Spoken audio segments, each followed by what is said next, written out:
हमारे साथ गंगानगर कमोडिटीज के अमित खरे बने हुए हैं। अमित नमस्कार। सबसे पहले आपकी टॉप ट्रेडिंग स्ट्रैटेजीज जानना चाहेंगे।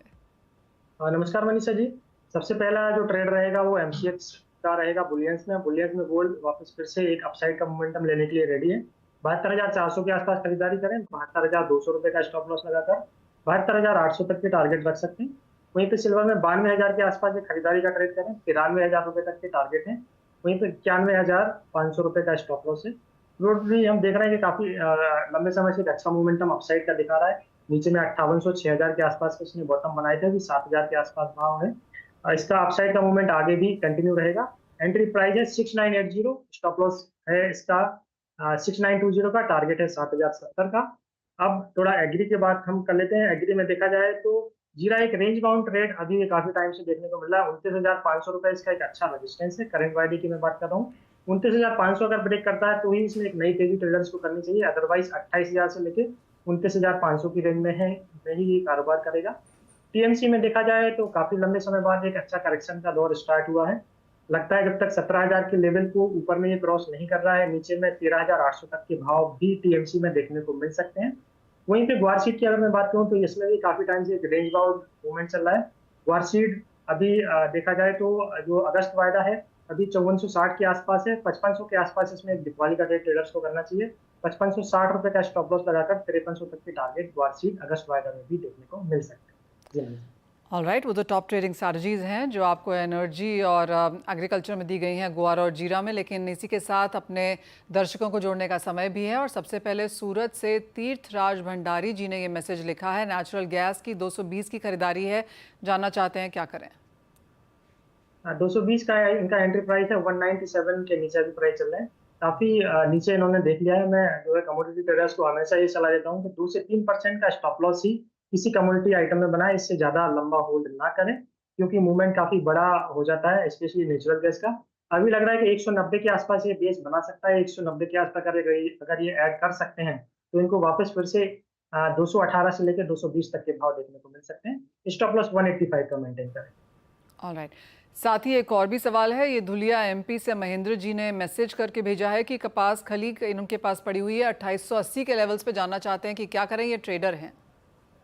अभी देखा जाए तो 2900 के आसपास इसमें अभी भाव रिसेंट में 2-3 दिन पहले देखने को मिलेंगे। और नीचे में इसने जो बॉटम बनाया वो 2450 के आसपास बनाया। वहां से मूवमेंट जो हुआ वो 2900 के आसपास हुआ। अभी थोड़ा सा करेक्शन का मूवमेंट इसमें चल रहा है। तो अगर प्राइसेस एक बार 2840-50 के आसपास मिलते हैं तो इनको एग्जिट करना चाहिए। वहां पे ये फ्रेश सेल भी बना सकते हैं 2912 रुपए का स्टॉप लॉस से। नीचे में 2700 तक के प्राइस जो है कपास खली करंट वाइड में देखने को मिल सकते इसी के साथ एक और भी मैसेज है जो कि नोएडा से श्रेय ने भेजा है। मेंथा ऑयल 10 लॉट्स हैं, ये भी ट्रेडर हैं बाय द वे, लेकिन इनकी जो बाइंग लेवल्स हैं वो 1310 रुपए के हैं। हैं। मेंथावल में देखा जाए तो एमसीएक्स में जो वॉल्यूम्स बहुत ही लोएस्ट है। अभी काफी टाइम से हम देख रहे हैं प्राइसेस। जुलाई वाला मेंटावेल का 980 रुपए के आसपास है। अच्छा बेस इसने बनाया था 910 920 के आसपास। प्राइसेस लगभग अभी 980 है। मेरे को लगता है 1020 के आसपास प्राइस अगर मिलते हैं तो वहां पे इनको एक बार निकलना चाहिए। ऑलराइट, एक सवाल यहाँ पर मेटल्स पे भी लेना चाहेंगे क्योंकि इस हफ्ते की जो क्लोजिंग है काफ़ी बेहतरीन है। आज of course US non farm payroll data का इंतजार है, लेकिन जून में जो गिरावट थी उसके एग्जैक्टली ऑपोजिट जुलाई की शुरुआत तो अच्छी खासी हुई है। लेकिन अब इन करंट लेवल्स पे क्या करने की राय है। हाँ बिल्कुल, बेस मेटल में कॉपर और जिंक ने काफी अच्छा मोमेंटम दिखाया है। हालांकि 6 बजे जो पेरोल के डेटा है वो काफी अहम रहेंगे बुलियंस और मेटल्स के लिए। इस पर भी ट्रेडर्स को ध्यान रखना चाहिए। फ्रेश ब्रेकआउट कॉपर ने लिया है 875 के ऊपर। 875 के आसपास 869 के स्टॉप लॉस के साथ फ्रेश खरीदारी करें। 885 से लेकर 900 रुपए तक के टारगेट जो है कॉपर में देखने को मिल सकते हैं। वहीं पर जिंक की अगर मैं बात करूं तो 274-75 की रेंज में कहीं पर भी खरीदारी करें। 273 का ऐसे लगाकर 280 से 282 तक के टारगेट अभी रिसेंट में जिंक में भी देखने को मिल सकते हैं। ऑलराइट, तो अच्छी खासी तेजी की एक्सपेक्टेशन है। बाइंग रिकमेंडेशंस वहां पर अमित की तरफ से आती भी हुई। अमित, बहुत शुक्रिया साथ जुड़ने के लिए, स्ट्रैटेजीज तो शेयर करने के लिए और साथ साथ दर्शकों की मदद भी करने के लिए। इसी के साथ एक ब्रेक का समय है, हम लौटेंगे तो लेकर आएंगे आवाज समाचार।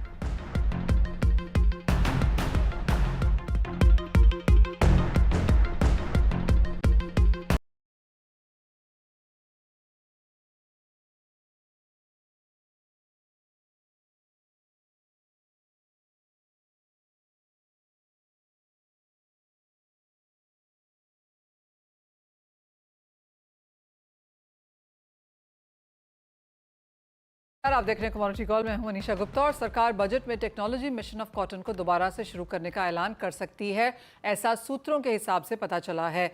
क्या है ये स्कीम, इसके आने से इंडस्ट्री और किसानों को क्या फायदा होगा, इस पर बात करने के लिए हमारे साथ हैं all India cotton FPO association के प्रेसिडेंट मनीष डागा। मनीष नमस्कार। और काफ़ी सारा पुश है, एक्सपेक्टेशन है कि अपार्ट फ्रॉम एवरीथिंग एल्स जो इस बजट में आएगा उसमें हम टेक्नोलॉजी मिशन ऑफ कॉटन को भी आता हुआ देखेंगे। आप कैसे देखते हैं इसे और क्या एक्सपेक्टेशंस हैं, क्या इम्पैक्ट रह सकता है? भी प्रणाम। ये बहुत ही इम्पोर्टेंट स्टेप है क्योंकि बहुत सालों से राह देखी जा रही थी कि टेक्नोलॉजी मिशन ऑन कॉटन जो पहले फर्स्ट फेज में बहुत सक्सेसफुल हुआ था, कब उसको दोबारा लाएंगे और किस फेज में वो लेके आएंगे और क्या उसमें चेंजेस आएंगे। तो अब मेरे ख्याल से वो समय बहुत नज़दीक है। अब गवर्नमेंट की ये टॉप प्रायोरिटी में ये लग रहा है।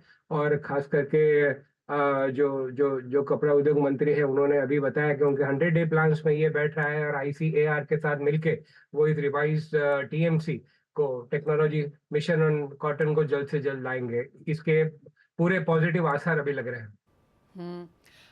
मनीष, ऑल्सो कितने सालों के लिए आपको लगता है ये आ सकता है? क्योंकि लास्ट टाइम जब ये आया था तो एक लिमिटेड टाइम पीरियड के लिए आया था। किस तरह का एलोकेशन इंडस्ट्री एंटिसिपेट कर रही है? जी, पहले तो आया था 3 साल के लिए आया था, 2010 में ही आया था और 3 साल के लिए आया था, लेकिन पॉजिटिव रिस्पांस मिला इसलिए उसको एक्सटेंड किया गया था। इस समय हमें लग रहा है कि वो 5 ईयर प्लान में आएगा टू 2024 टू 2029 और 2030 में उसका इफेक्ट देखने के बाद इसको और एक्सटेंशन के हिसाब से लिया जाएगा। ऐसे न्यूज़ अभी मिल रहे हैं। साथ ही साथ ऑफ कोर्स ये तो एक चीज़ है, लेकिन मार्केट्स एंटिसिपेट कर रही हैं कि साथ ही साथ सीड्स टेक्नोलॉजी को लेकर भी कुछ सुनने को मिल सकता है। रिसर्च एंड डेवलपमेंट की थोड़ी सी हमने एक कुछ गिरता हुआ देखा है, वहाँ पे उसको वापस सपोर्ट देने की ज़रूरत है। साथ ही जिस तरह से रिन्यूएबल एनर्जी का यूजेज यहाँ पर टेक्सटाइल एज एन इंडस्ट्री को देखने को मिला है, शायद वहाँ पर भी बढ़ावा देखने को मिले। लेकिन अगर आपको प्रपोज करना हो कोई तो टॉप चीज़ें वित्त मंत्री को, तो आप क्या कहेंगे Manish? Ji, seed is the need Manisha ji. और हम देख रहे हैं प्रोडक्टिविटी इंडिया की जो उत्पादकता है दिन ब दिन घट रही है और सीधा इफेक्ट उसका उत्पादन पे पड़ रहा है। इस साल खास करके कपास का जो बुआई का जो क्षेत्र है वो कम होने की उम्मीद है। नॉर्थ इंडिया में तो काफी सिग्निफिकेंटली कम हुआ है। तो ये अगर सडनली कभी एरिया कम होता है और प्रोडक्टिविटी भी कम होते जाती है तो India can be a cotton deficit country very soon. तो ये अब गवर्नमेंट को भी इस बात का एहसास है और इसीलिए यहाँ पे सीड भी आएगा। और मेरे ख्याल से दूसरी जो टेक्नोलॉजी प्रोडक्टिविटी बढ़ाने के लिए है उस पर भी गवर्नमेंट का जोर रहेगा। और हमारे सुझाव के बारे में आप अगर कह रही हैं तो आई थिंक गवर्नमेंट को 2 चीजें करनी चाहिए। अगर कृषि में खास करके कपास की कृषि में क्रांति लानी है तो एक है कि कॉटन बायोमास जो है, जो हमारा कॉटन स्टॉक है जो कहीं जलाया जाता है कहीं वेस्ट जाता है, उसको बायोचार में कन्वर्ट करके जिसको ब्लैक कार्बन माना जाता है, सॉइल ऑर्गेनिक कार्बन को किस तरह बढ़ा सकते हैं। इंडिया का सॉइल ऑर्गेनिक कार्बन सिर्फ 0.3 यूनिट है, एवरेज 0.6 यूनिट होना चाहिए। ऑस्ट्रेलिया जैसी कंट्री जो वर्ल्ड की बेस्ट कॉटन उत्पादकता लेती है उसका 3 के आसपास है।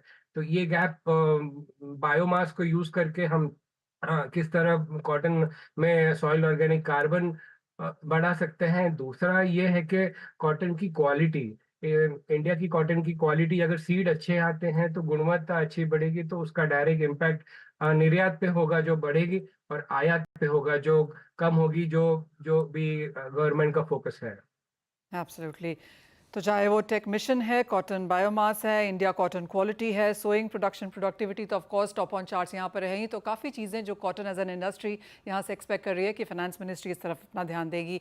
मनीष, बहुत शुक्रिया एज ऑलवेज साथ जुड़ने के लिए और बहुत क्रिस्पली सही तरीके से वो समझाने के लिए। एक ब्रेक का भी समय है, लेकिन जब लौटेंगे तो हम बात यहाँ पर करेंगे अमित खरे से, जानेंगे उनसे कमोडिटी ट्रेडिंग स्ट्रैटेजीज।